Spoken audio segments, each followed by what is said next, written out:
All right, be honest.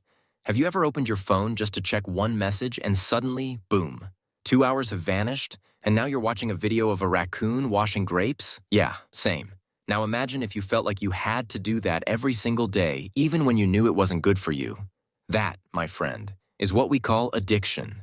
But don't worry, this video isn't here to scare you.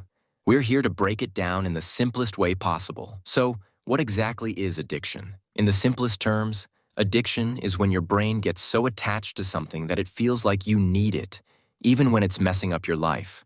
Think of your brain as a little puppy. When you give it treats, things it enjoys, it wags its tail and says, "More, please." Now, this is totally fine when the treat is something healthy, like exercise or learning a new skill. But sometimes, the brain picks something harmful, like smoking, drugs, excessive gaming. We've all been there.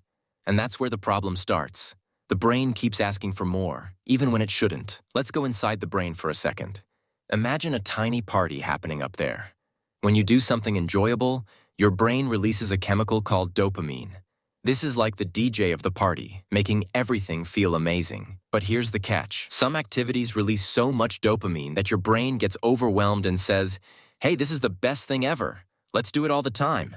For example, let's say you eat one cookie. Dopamine goes, "Yay, delicious." But if you eat the whole jar, your brain goes, "OMG, this is the greatest thing ever. Let's do it again tomorrow, and the day after that, and forever." Over time, your brain starts demanding that same rush, and suddenly, what was once a simple pleasure turns into something you feel like you can't live without. That's addiction. Now, when people hear addiction, they usually think of drugs or alcohol. And yes, those are big ones. But addiction isn't just about substances. It can be about behaviors too. Substance addiction. This includes alcohol, nicotine, drugs, and even caffeine. Yes, coffee lovers, I see you. Behavioral addiction. This includes things like gambling, gaming, social media, or even shopping. Ever gone to buy one thing but left with 10? Yeah, that. Some addictions are easy to spot. Others? Not so much. Like, if someone drinks every day, people notice. But if someone spends 12 hours scrolling TikTok, people just call them dedicated. So, how do you tell if something is just a habit or a full-blown addiction? Well, here's a quick test.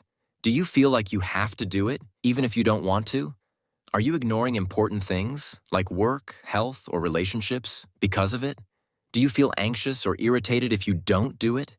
If you said yes to these, your brain might be clinging onto something a little too tightly. Remember that puppy brain we talked about? Well, once it's trained to crave something, it doesn't let go easily. Even if you know something is bad for you, your brain fights back. Quitting an addiction can feel like breaking up with the most persistent ex ever. It keeps texting, "Hey, remember how good we were together? Let's try again." But you gotta stay strong. Good news? Yes, addiction can be treated, but it's not as simple as just deciding to stop.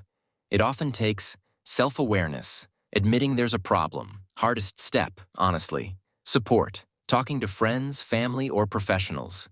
You don't have to do this alone. New habits, replacing bad addictions with better ones, like swapping late-night binge eating with, late-night reading. The important thing is, addiction doesn't define you. It's just a glitch in the system, and with effort, it can be fixed. At the end of the day, we're all addicted to something, whether it's coffee, our phones, or rewatching the same comfort show 20 times. But the key is balance. If something is controlling you instead of the other way around, it's time to take a step back. So, next time you catch yourself glued to your screen for hours, just ask, who's really in control here, me or my brain? Now, if you found this video helpful, don't forget to like, subscribe, and wait, are you watching another video already? See, this is what we're talking about.